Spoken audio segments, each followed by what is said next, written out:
உங்கள் அனைவர் மீதும் ஏக இறைவனின் சாந்தியும் சமாதானமும் உண்டாகட்டும் என்று பிரார்த்தித்தவனாக உலகை இப்போது உலுக்கிக் கொண்டிருக்கின்ற ஒரு செய்திதான் ஈரான் அமெரிக்காவிற்கு இடையிலான போர்.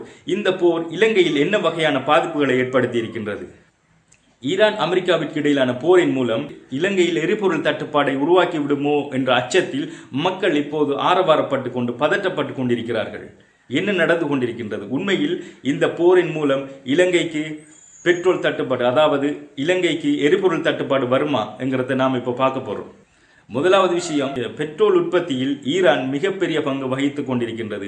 அதே நேரம் 20% எண்ணெயினுடைய போக்குவரத்து பகுதி ஒரு கடல் பகுதி. அந்த கடல் பகுதி ஈரான் அமெரிக்காவிற்கு இடையிலான போர் நடந்தால் அந்த கடல் பகுதி மூடுவதற்கான வாய்ப்பு இருக்கின்றது.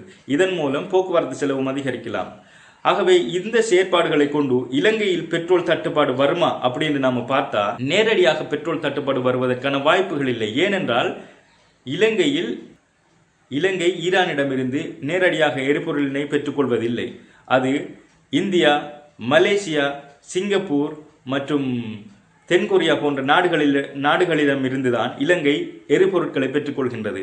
அதுபோக சில உறுதிப்படுத்தப்பட்ட தகவல்கள் என்னன்னு சொன்னா, இலங்கையில ஒரு மாசத்துக்கு தேவையான எரிபொருள் சேமிப்பில் இருக்கு அப்படி என்று சொல்லி சில தகவல்கள் தெரிய வந்திருக்கின்றது. இந்த அடிப்படையில் பார்த்தா கிட்டத்தட்ட ஒரு மாதத்திற்கு எரிபொருள் தட்டுப்பாடு வருவதற்கான வாய்ப்புகள் இல்லை. ஆனால் என்ன நடந்து கொண்டிருக்கின்றது? ஏன் எரிபொருள் நிரப்பு நிலையங்களில் மக்கள் ஆரவாரப்பட்டு கொண்டு மிகப்பெரிய லைனை உருவாக்கி கொண்டு அங்கலாய்த்து கொண்டிருக்கிறார்கள்?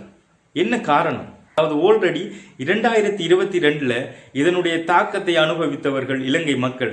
மிகப்பெரிய ஒரு லைன்ல நின்றுதான் எரிபொருள் நிரப்ப வேண்டும் என்ற நிலைப்பாட்டில் கஷ்டப்பட்டு கொண்டிருந்தவர்கள் தான் இந்த இலங்கை மக்கள்.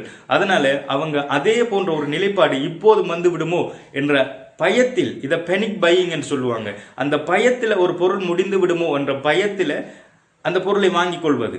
அதே போல்தான் இந்த எரிபொருள் முடிந்து விடுமோ என்ற பயத்தில் ஒரு நபர் போய் அவர் வாகனத்துக்கு ஃபுல் டேங்க் போடும்போது அடுத்தவருக்கு ஒரு பேனிக் உருவாகுது. அவர் போய் திரும்ப லைன் உருவாக்குறார். அப்படியோ கிரவுட் ஆகி இப்போ தற்காலிகமான ஒரு ஷார்ட்டேஜ் அந்த எரிபொருள் நிரப்பு நிலையங்களில் ஏற்படலாம். ஆனால் உண்மையில் எரிபொருள் தட்டுப்பாடு இலங்கையில் வருவதற்கு வாய்ப்புகள் இல்லை. ஆனால் தட்டுப்பாடுகள் வராட்டியும் இந்த யுத்தத்தின் காரணமாக எரிபொருளினுடைய விலைகள் அதிகரிப்பதற்கான வாய்ப்புகள் இருக்கின்றது. ஏனென்றால் இம்போர்ட் செலவு, போக்குவரத்து செலவு, பெட்ரோலை கொண்டு வரதுக்கு வேறு பாதையை பயன்படுத்தும் போது அதற்குரிய போக்குவரத்துகள் அதிகரிக்கும். அதனால் இம்போர்ட் செலவு அதிகரிக்கும். அதன் மூலம் எரிபொருள் தட்டுப்பாடு வராவிட்டாலும் எரிபொருளுக்கான விலைகள் உயர்வதற்கான வாய்ப்புகள் அதிகம் இருக்கின்றது. சரி, பார்க்கலாம் தொடர்ந்தும் என்ன நடக்குது அப்படிங்கிறத. இதற்கு மேலதிகமான தகவல்களை தருவதற்கு நான் காத்து கொண்டிருக்கின்றேன். அந்த விடயங்களை நீங்க தெரிஞ்சுக்கணும் அப்படின்னா இந்த சேனலை சப்ஸ்கிரைப் பண்ணி வைங்க.